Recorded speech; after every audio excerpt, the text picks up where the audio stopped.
Assalamu alaikum. Welcome everyone on board. Uh,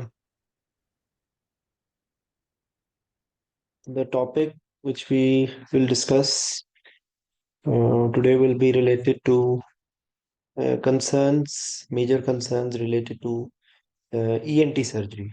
Okay, so I just sent a small uh, like short clip. Did any one of you listen to it?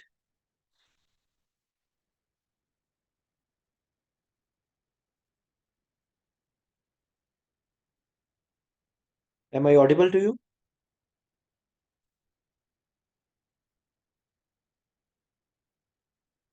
Can you hear me?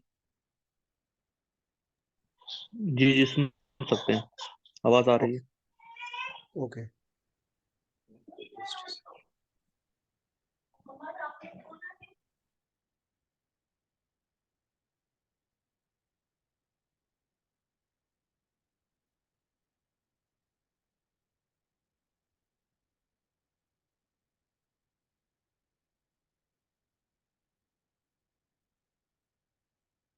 Okay.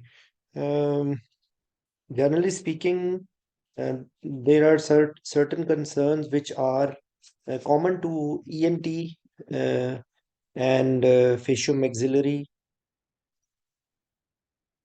okay, surgery. Okay, also some of the concerns are common to eye surgeries as well, because that will be limited access, like the shared airway, something else, and limited access is a little bit different. But like you will be, they will be they will be there on the same place. You're where actually you are there. Okay. Uh, okay. So so because of that, there will be something like tube dislodgement can occur. Okay, tube dislodgement and kinking of the like disconnection of the circuit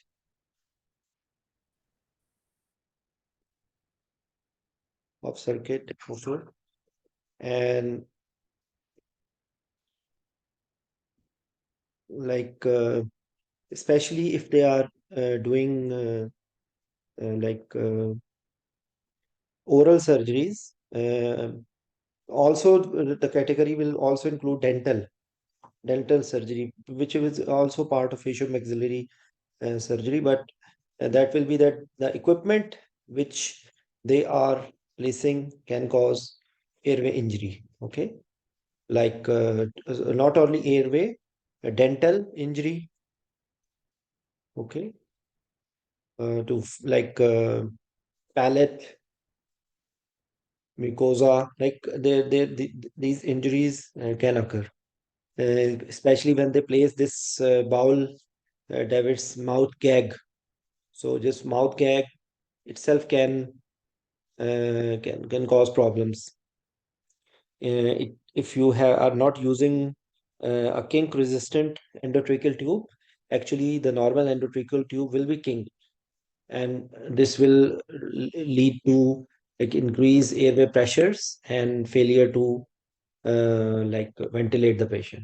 Okay, so these are the concerns which are almost common in all these surgeries. Then with reference to bleeding and throat pack.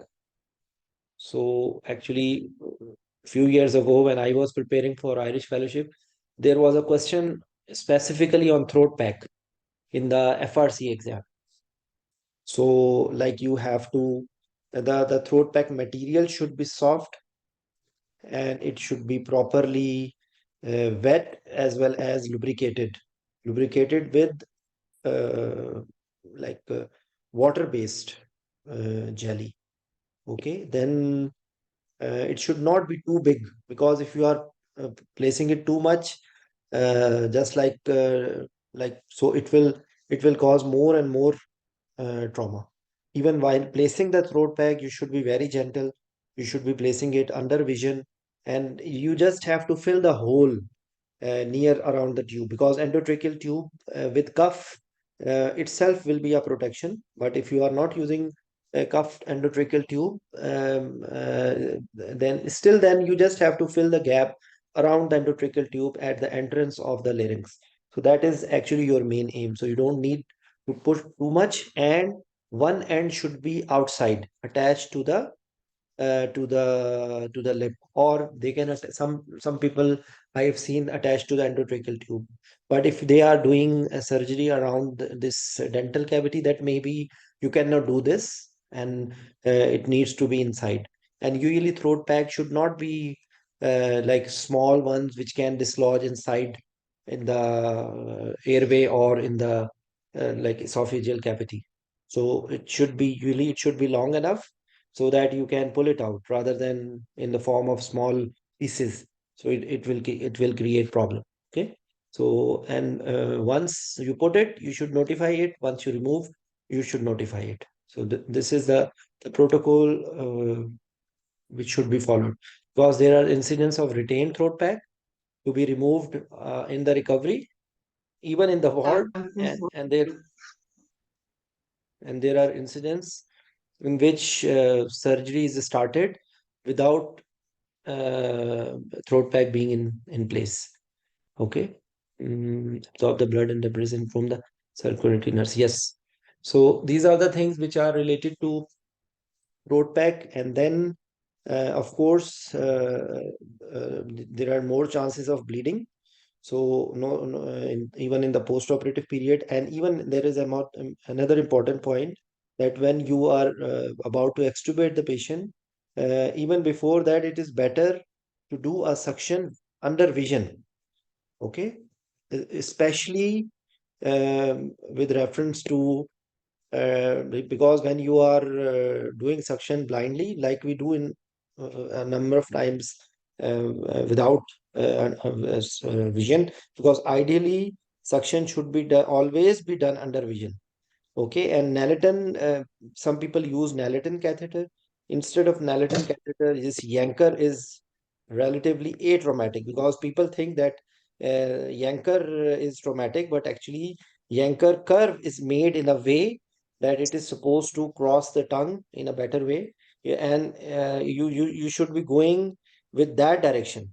The curve should be in front of you, so that it is going with the curvature of the tongue rather than in the opposite direction. Because if you are doing it in the opposite direction, it will be going towards the palate. Okay. So this is a technical thing which you should be considering, when especially when you are doing. Then at the end of the surgery, if you have placed, for example, nasal tube, because a number of surgeries will be requiring nasal tube. So nasal tube should be placed very carefully, because there are too much chances that there may be some bleeding, because the silicone tubes are recommended for nasal intubation, which are not available because they are relatively more expensive, and a number of time it's not available i- in all the circumstances. And actually they have to use the normal endotracheal tube, which is not actually very recommended for nasal intubation. So with reference to nasal intubation, you should be like using a nasal decongestant, okay, uh, to have some as a decongestant, so that the bleeding engorgement is decreased. But you should be thinking that if you are using in a hypertensive patient itself, it can cause increase in blood pressure. So you should be knowing, because intraoperatively they are also using epinephrine as to prevent bleeding. But also this should be you should keep in mind that this itself can increase the blood pressure, because the pseudoephedrine or things like similar material, they are alpha agonist. So alpha agonist will be increasing the blood pressure. So you should be keeping in mind this thing. Then you are using either lidocaine spray or jelly. Okay. So it should be properly lubricated and wet, and then you should not push hard, and direction should be soft, like it should not be too much hard.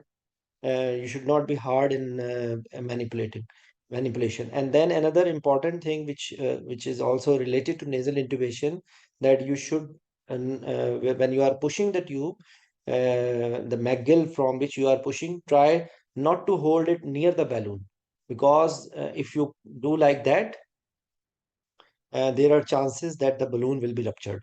And after placing the tube, then you will come to know that you are not able to inflate the cuff. Okay, so this is something very important.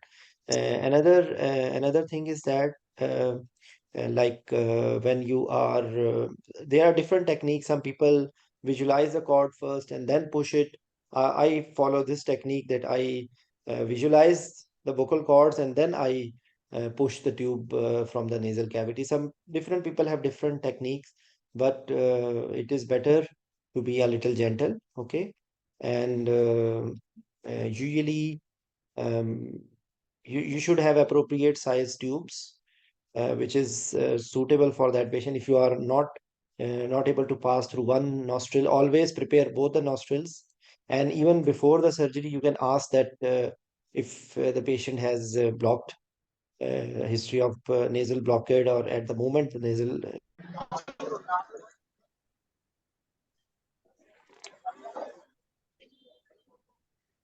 Mm, I'm sorry, actually, I was disconnected. Can anyone tell till what time you listened to me? Till what point did you listen to me?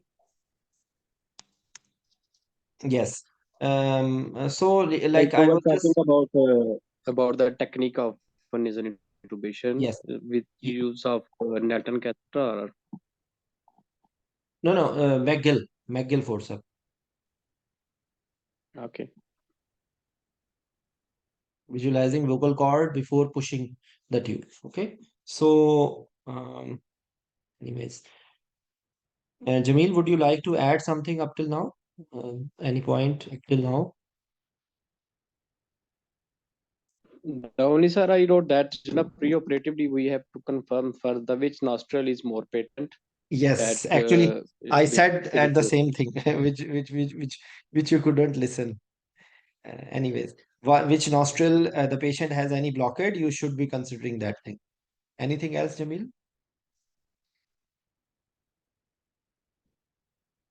About the intubation tube, sir, actually in some hospital, like in our hospital is available, and if it is not available, we can use reinforced. It's also a better option than the normal oral endotracheal tube, but with Yes. less size. Like if If for you the want to, females, one it's a size less. 6.5.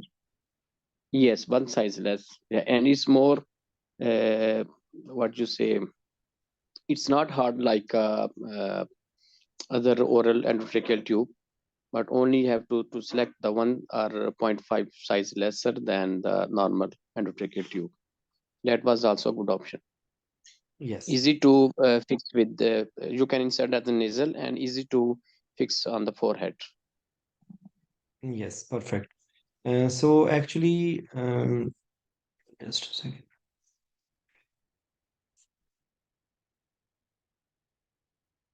So actually, these are some of the concerns, and with reference to adenotonsillectomy, should be knowing that sometimes they are doing it as together, and such patients which have this which are booked for this adenotonsillectomy,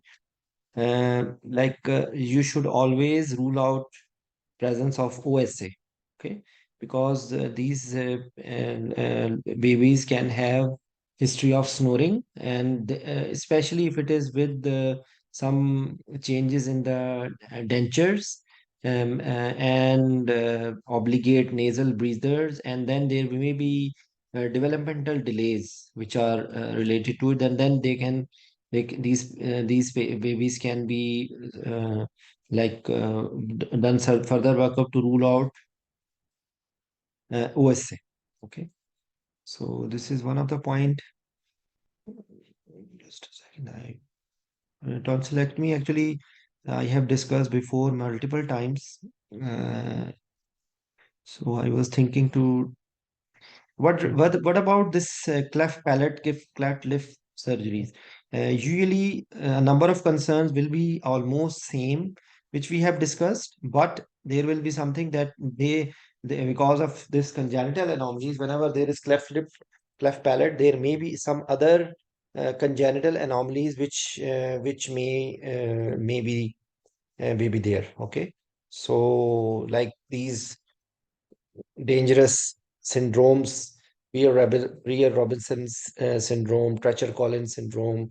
Okay, so these are sometimes related to it, and with reference to that, you have to be careful about it. Okay, and these patients will have difficult intubation, and also because there will be leakage. And you will if have problem even in the ventilation. Okay, so with reference to this thing, like you have to, because I remember one of our friend when he went to the review for important review for tonsillectomy. Yes, okay, no problem. I will just give me a moment. With reference to lip, cleft palate, a number of concerns are like I have told you, same bleeding, same shared airway, same things are there. Okay, so you can have a look here, and of course, when the pediatric population is there, so all the concerns related to uh, pediatric pediatric age group, physiological, pharmacological, and anatomical considerations, which will be there.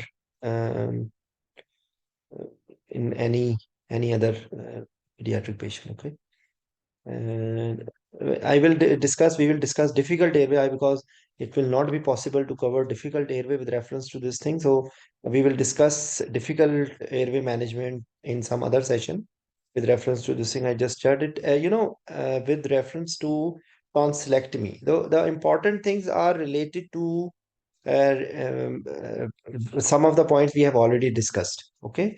The other thing will be one of the thing which I told before as well, that there are two techniques, or you can say that if I remove this word cold technique and hot technique, actually it is with reference to the use of too much cautery or use of sutures. Okay, because if they are using too much cautery, it in the other article they have written like that. I think this one. Sir, if about the tonsillectomy, if we start from the Yes. pre-operatively, can add, most of the time, as you told that the patient is the age of most of the pediatric patients, then we Hmm. have other concern that these patients have recurrent chest infection, or they most of the time they have cough. It might be productive, and in that the condition we have to select which patient have to proceed and which have to postpone the case. The third is pre-med, and we have to consider also pre-operatively oral pre-med to relieve the anxiety, because most of these the patients have age of 3 to 10 years. And the third one is the IV line also. In these patients, most of the time we do insert the IV line under inhalational induction, and the patients are most of the time day surgery patients. We don't insert the IV line in front of mother or relatives. Most of the time we insert is under inhalation induction. I think these are the preoperative concern, and the further you use the proceed about the technique is cold or with use of cautery or with other things. Yeah, yes, I will just add on to few of the things with if you have discussed about this preoperative anxiolysis. So recently there are a lot of different techniques. I have seen people using intranasal dexmedetomidine. Okay, and one of the option is to just poke the baby with a small insulin syringe with some small dose of ketamine. Okay, then intranasal midazolam, and as you mentioned, oral midazolam combined with paracetamol. So because midazolam is very, very sour in the taste, like very, very bitter in Yeah, the taste, and yeah, but usually yes, sir. We, we, we are using apple juice. It's as 10 ml, to use the oral midazolam. The baby yes, accept it as apple like juice. like any, you Yeah, can use any technique.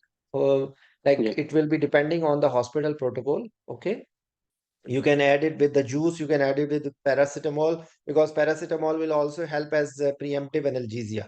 So this is one of the paracetamol and brufen adding midazolam to it. Then another option will be use of amla. Okay, use of amla can, in some of the patients you can try with amla cream, so that there will be less pain. That you can use this technique slightly with the slightly older children, who can, at least if they we will tell that we will, you will have no pain, maybe there will be a better environment. Okay, ideally for relief of preoperative anxiolysis, like there are even something further more than that. There are in preoperative visits in some countries, of course not in our domain, but just for knowledge, that they have created a mock operation theater environment, so that familiarizing them with the environment which they will be having the same equipment in a play area way. And then for with reference to inhalational induction and taking IV line, of course this is a tricky thing, and usually there are masks which are flavored, lemon flavored and cherry flavored, so that will be more acceptable to the baby as compared to the normal face mask. But still you will need at least two people. Okay, and then the basic rule is that sometimes if it is taking more time to take IV line, I have seen myself, some of very senior people even trying to intubate or put the LMA before taking IV line. So it is very dangerous. You should never try to have airway manipulation before we have got the IV line, because this can create, patient can go in laryngospasm, patient can have vagal reflexes, patient can, like you can invite a big trouble, because even though the patient is not moving to surgical stimulus, maybe you have not achieved the MAC bar. Okay, the MAC bar, which is to blunt the adrenergic response, and it can create a lot of problems.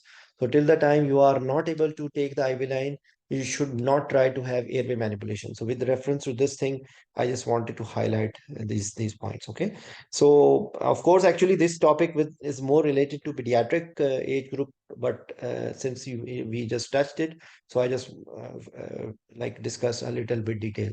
With reference to tonsillectomy, I told you that there is one hot technique in which they are using diathermy and dissection and tubal, and one is cold technique in which they crush from that place, and relatively less use of cautery.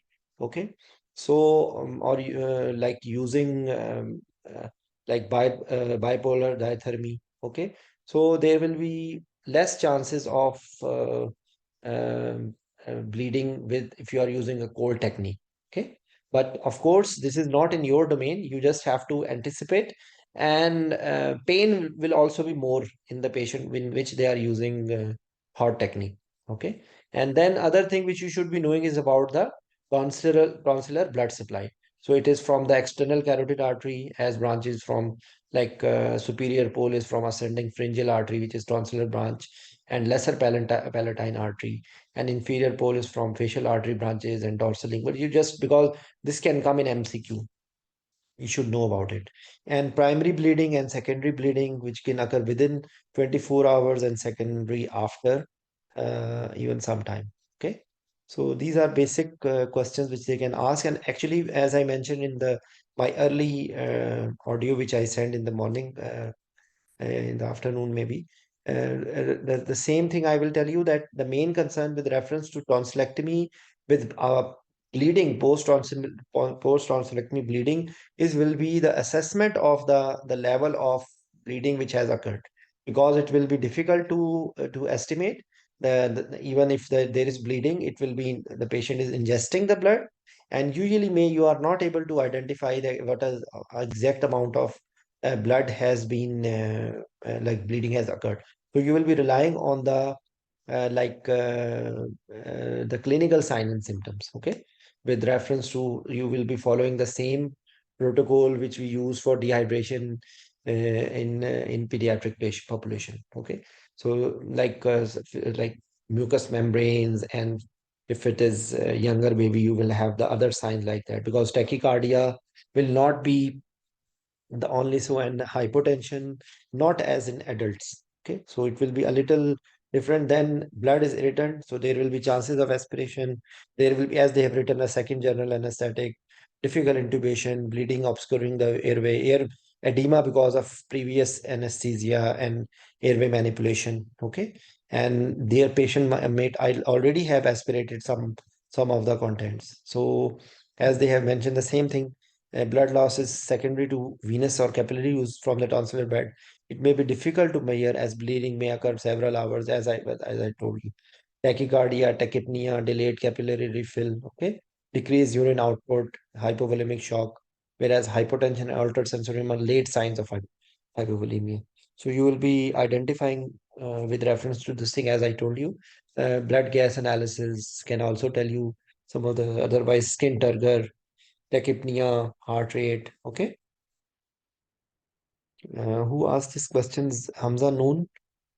Airway fire we will Yes, sir. discuss in, yes, as we will discuss, because it's not possible to cover whole of uh, ENT anesthesia in one setting. Sir, I I thought to, just want to ask yes, a single question, sir. yes. Sir, especially the problem when we intubate the patient, like the Boyle's gag, the kinking of tube. Mm. Like we have the PVC tube, or and the quality of tube is, matlab, we have to use those tubes. What is the any desi tarika, sir? Matlab, No, anything, no, sir, there is to prevent that no, thing? no. Unfortunately, there is no desi tarika. There is no solution. Okay, sir. You just have to be they will do. You can put a gauze piece under the tube, okay, just to Yes, prevent sir. a little bit of king. That's the only thing. But when they will press, unfortunately, you cannot do much of the thing. There is no solution to it. So Okay, sir. that's why in the when we are Thank you, sir. doing that thing, it is better to have nasal intubation if they are not able to handle the situation. Okay. Yeah, only Okay, sir. only when you So, put the oral gag, you have to monitor the airway pressure. Because if PVC, if tube, if you use that one, and it's most of the time it's kinked or pressed by the surgeon when they put the oral gag before do the tonsillectomy. yes, The other solution is, yeah, peak pressures got high actually. Every time what yes, I face, the peak pressures got high. peak pressure goes high. Yeah. The other solution is, only it's the extra work. You put the other side of the lip, and they will do that the controversial side of the tonsillectomy, and then fix the other side. But it's also not a safe practice. Okay. The better you use the ray tube or reinforced tube. Okay. Thank you so much.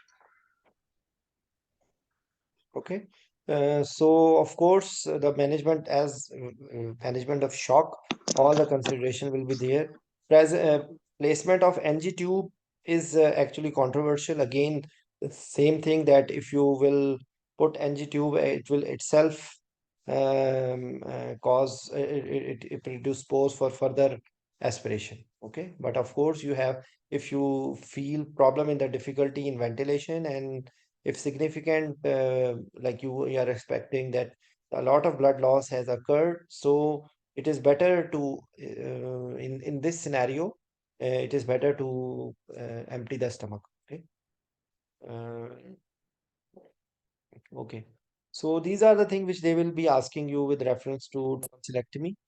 um, I was thinking to cover as much as possible, but I think it will not I will not be able to finish. Maybe we will continue with the nasal and ear, and then the this airway surgeries. Okay. So thanks a lot for all of you for your presence. Inshallah, we will continue our discussion next time. Bye bye.